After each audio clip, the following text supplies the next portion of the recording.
Bonjour à toutes et à tous. Donc aujourd'hui, on va voir le montage de cette petite mouche.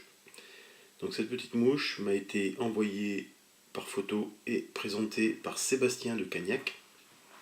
Donc Sébastien est un restaurateur du sud, de la rive droite.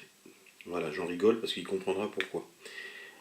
Et donc Sébastien aujourd'hui a le plaisir de nous partager cette petite mouche qu'il utilise en lac de montagne. Donc c'est un type Kiro émergent. Et cette petite mouche, je vais vous la présenter en montage. Allez, c'est parti.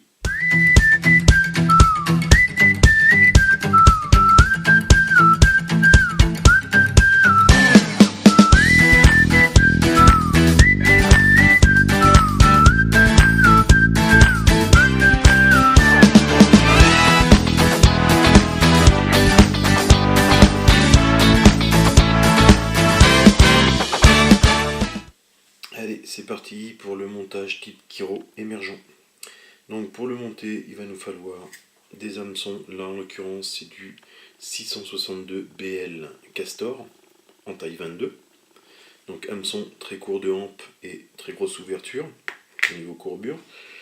Pour le corps détaché, on va prendre de la micro-chenille, donc couleur noire. Pour le corps, donc soit vous prenez du dubbing noir de lièvre, ou soit vous prenez comme moi du dubbing de renard et d'écureuil mélangé. Alors ce mélange, on le trouve chez Fusion Fly Fishing. Et pour finir, un petit brin de paraposte pour les ailes, devant une aile émergente, donc en train de naître quoi. Et pour le corps complet, avec le montage pour tout tenir, on va utiliser un petit fil de 12,0 pardon, couleur rouille. Allez, c'est parti. Donc je fais un petit aller-retour, je reviens vers mon œillet. La première des choses qu'on va poser, ça va être notre paraposte.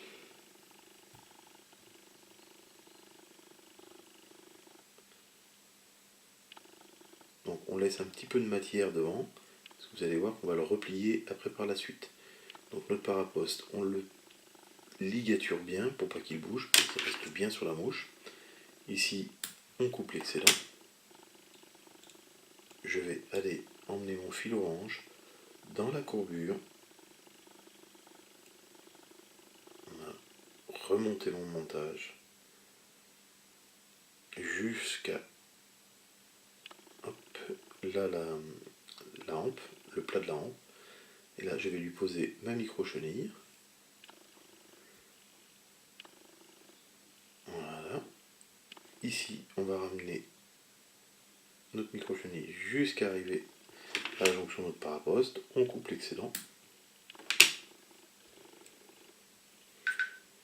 On revient légèrement sur l'arrière. Et on va lui mettre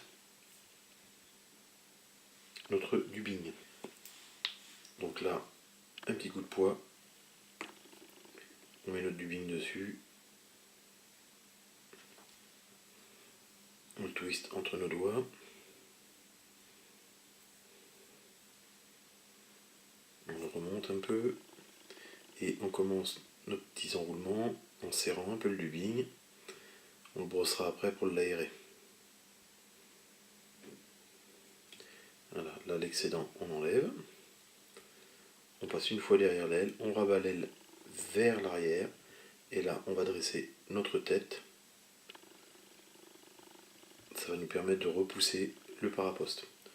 Donc quand la tête elle est dressée, on prend notre whip finish, on remaintient nos matériaux vers l'arrière. On fait attention de ne pas obstruer l'œillet comme d'habitude. Là un tour suffit. On coupe l'excédent de fil, le petit briquet. Voilà. Et on va lui mettre une légère goutte de cyanolite pour sécuriser notre montage.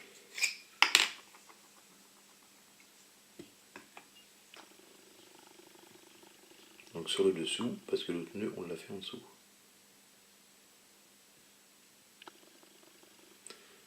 notre montage est sécurisé. Là, on va couper l'excédent de notre aile. Voilà, une aile émergente. Notre dubbing, on va le brosser un peu. On dégage bien sûr notre courbure ici.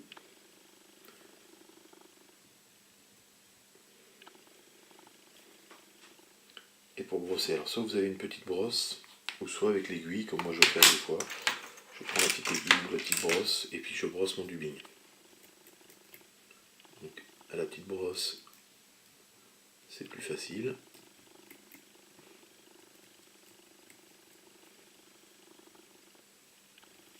Donc voilà notre petite mouche de lac de montagne.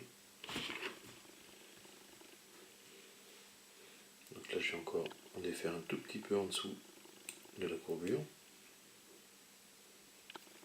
On a des très très très grands poils là qui dépassent. Donc voilà notre petite mouche de lac de montagne.